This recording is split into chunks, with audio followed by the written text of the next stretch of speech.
अवसर देकर आप सब लोगों के बीच में देखा है उनकी खतनी खड़नी में क्या फर्क है, कैसा वो विकास चाहते हैं, कैसा डेवलपमेंट हमारे लोगों का चाहते हैं।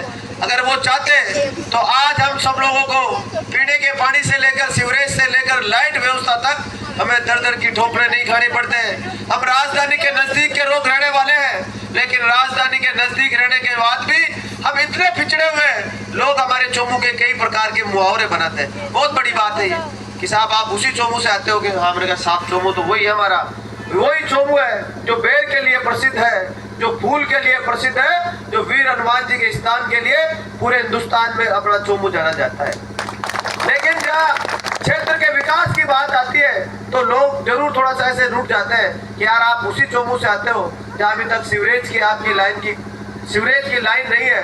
राजधानी के नजदीक होने के बाद में भी आपके डेवलपमेंट तमाम रोजगार के वो अवसर नहीं है जैसा मापदंड में आप सब लोगों के पास होने चाहिए थे, क्योंकि राजधानी के नजदीक है।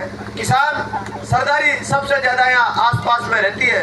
खेत और किसान की एक ही पहचान है, जो खेती कर रहा है वो किसान है। जाति बिरादरी मजहब उसकी किसी भी प्रकार की हो सकती है, चाहे वो सैनी भी हो सकता है, चाहे वो राजपूत भी हो सकता है, चाहे कुमाऊं भी हो सकता है, चाहे वो वर्मा भी हो सकता है, चाहे वो रेगल समाज से भी हो सकता है, चाहे वो यादव समाज से हो सकता है, चाहे वो ब्राह्मण समाज से हो सकता है, चाहे वो मुस्लिम समाज से हो सकता है। जो खेती करेगा वो किसान कहलाएगा।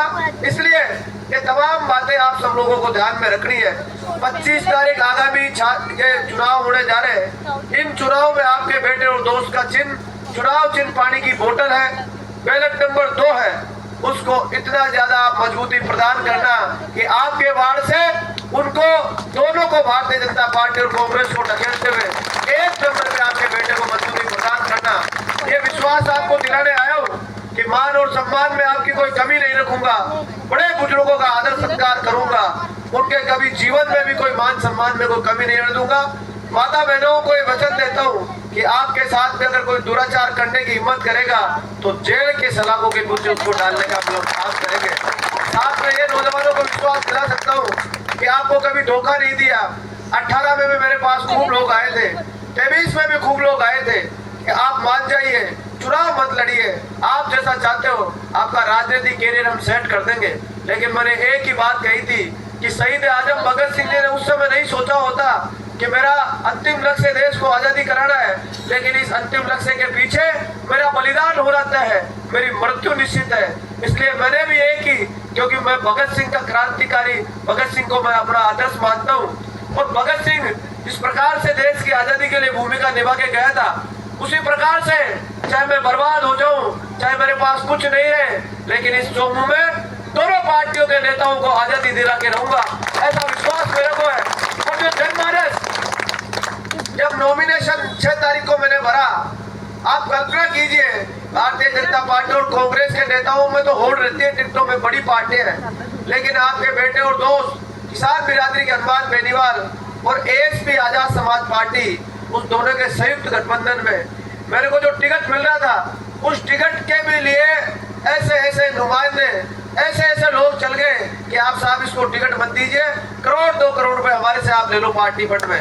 लेकिन वो नेता सही है, हनुमान बेनीवाल सही है, चंद्रशेखर आजाद सही है, उसने विश्वास दिलाया कि छुट्टन यादव वहां से चुनाव लड़ेगा, चाहे आप किसी भी दलबल और बलबल का प्रयोग कर लो, हमें कुछ नहीं चाहिए, हमें छुट्टन यादव चाहिए, वो मजबूती से हमारा प्रत्याशी बनेगा। जब 6 तारीख को नॉमिनेशन भरने निकले, मैं कल्पना नहीं कर सकता, बड़ी जो पार्टियां भारतीय जनता पार्टी और कांग्रेस के लोग नॉमिनेशन जो भरे, उस नॉमिनेशन में हमारी माता बहनों से लेकर हमारे बड़े बुजुर्गों से लेकर जनप्रतिनिधियों से लेकर 36 बिरादरी के ऐसा जन सैलाब उमड़ा कि उनकी रातों की नींद उड़ गई और रात और दिन और भारतीय जनता पार्टी और कांग्रेस के लोग भग रहे। आपको इतना निवेदन करना चाहूंगा, 10 साल का शासन तो आपने एक ही व्यक्ति को दिया है, भारतीय जनता पार्टी के प्रत्याशी को। आप उसके पूरे 10 साल के कार्यकाल के बारे में सोचना, बड़ी बातें करेंगे, बड़े बातें करेंगे, हो सकता है भगवान की सौगंध खाएंगे और एक डायरी साथ में रखते हैं, एक ही बात करते हैं, वचन देता हूं मैं 10 दिन में पूरे ट्रांसफर करा दूंगा, वचन देता हूं मैं 10 दिन में पानी ला दूंगा, वचन देता हूं 10 दिन में रोपवे चालू करा दूंगा। आप सोचिए, जो आदमी 10 साल में कुछ नहीं कर सकता, अब आप अपने आप को ये सोचना कि हम कौन से भोले डाले लोग हैं जो आज हमारे ऊपर राज कर रहे हैं। 10 साल में जो बातें नहीं कर सका वो कौन सी गारंटी दे रहा है कि 10 साल में कैसे कर पाएगा।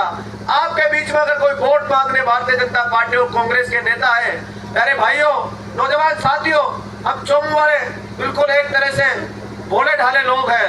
शेखावाटी में अगर कोई नेता वोट मांगने जाता है और एक बार अगर वो वादा करके आ गया और दूसरी बार अगर वो वोट मांगने जाते हैं, नेताओं को पकड़ लेते हैं कि ये काम करा, ये तू जाब है भाई पास। इसलिए आपने भी बस सशक्त अपनाणु पड़ा लो भाई। आपनो मीठो पानी जो खारो होगा तो आपने खारू पड़ू पड़ो, सीधी सी बात है भाई। तादन तो भाई मीठा छापा मीठो पानी जो बड़ा अपन खारो पड़ू पड़ो काम। ओ बिल्कुल बात मैं बारा मुंडा शेरे जो भाई, अगर मैं जनप्रतिनिधि बढ़ो और कोई काम नहीं करो तो मैं काई मुंडा से वोट मांगूंगा, तय छात जीत दो, दोहराई को नहीं तो। तो तमाम लोगों से इतना ही निवेदन है, आपने इस बेटे और दोस्त के प्रति जो आज प्यार वार्डवासियों ने दिखाया है, बहुत बहुत आपका धन्यवाद और बहुत बहुत आपका आभार। साथ ही आगामी 25 तारीख चुनाव चिन्ह पानी का बोतल बैलेट नंबर 2 उस पर ज्यादा से ज्यादा मतदान करके आप मेरे को मजबूती प्रदान करना, ये वचन आपको देके जा रहा हूँ कि निश्चित रूप से आपका नेता नहीं, आपका बेटा और दोस्त बन के सेवा करूंगा। बहुत बहुत धन्यवाद। राम राम साहब। जिन कार्यकर्ताओं ने, जिन शुभचिंतकों ने